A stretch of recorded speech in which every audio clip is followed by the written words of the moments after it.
നമ്മുടെ സംസ്ഥാനത്തെ അമ്മമാർക്ക് ലഭിക്കുന്ന സ്ത്രീ സുരക്ഷാ പെൻഷൻ പദ്ധതി, അതും 1000 രൂപ പ്രതിമാസം ലഭിക്കുന്ന പെൻഷൻ പദ്ധതിയുടെ രജിസ്ട്രേഷൻ ഇതുവരെ നമ്മുടെ സംസ്ഥാനത്ത് ആരംഭിച്ചിട്ടില്ല.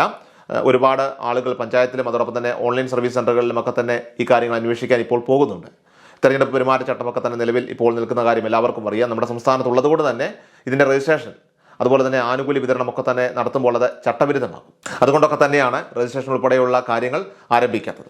അതുമാത്രമല്ല, ഓൺലൈൻ വഴിയുള്ള രജിസ്ട്രേഷനാണ് ഇവിടെ സർക്കാർ ഉദ്ദേശിച്ചിട്ടുള്ളത്.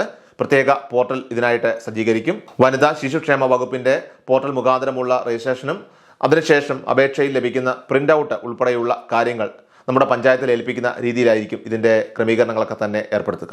35 വയസ്സ് മുതൽ 60 വയസ്സ് വരെ പ്രായമുള്ള മുൻഗണനാ വിഭാഗത്തിൽ, അതായത് AY BPL റേഷൻ കാർഡ് ഉടമകൾക്കായിരിക്കും ഇതിലേക്ക് അപേക്ഷ വയ്ക്കാനായിട്ട് അർഹതയുണ്ടായിരിക്കുക. നിലവിൽ റേഷൻ കാർഡിലെ ആനുകൂല്യങ്ങൾ അതുപോലെ മറ്റേതെങ്കിലുമൊക്കെ പെൻഷൻ ആനുകൂല്യങ്ങളോ സർക്കാർ ജോലിയോ അല്ലെങ്കിൽ സർക്കാർ സ്ഥാപനങ്ങളിലെ കരാർ നിയമനം ഒന്നും ലഭിച്ചിട്ടില്ലാത്തവർക്കായിരിക്കും ഇത്തരത്തിൽ ഈ ഒരു ആനുകൂല്യത്തിന് അപേക്ഷ വയ്ക്കാനായിട്ട് അർഹത ഉണ്ടായിരിക്കുക. ഇതിനെ സംബന്ധിച്ച് വളരെ വിശദമായിട്ട് തന്നെ ഒരു വീഡിയോ നമ്മുടെ ചാനലിൽ അപ്ലോഡ് ചെയ്തിട്ടുണ്ട്. അത് കാണാത്തതുണ്ടെങ്കിൽ തീർച്ചയായിട്ടും അത് കണ്ട് കാര്യങ്ങൾ കൃത്യമായിട്ട് മനസ്സിലാക്കുക. കൃഷാൽ മീഡിയ, എല്ലാ ദിവസവും വാർത്തകളും അറിയിപ്പുകളും ഡെയിലി അപ്ഡേറ്റ്സും ലഭിക്കാൻ ഇപ്പോൾ തന്നെ ചാനൽ സബ്സ്ക്രൈബ് ചെയ്യുക, ഫോളോ ചെയ്യുക.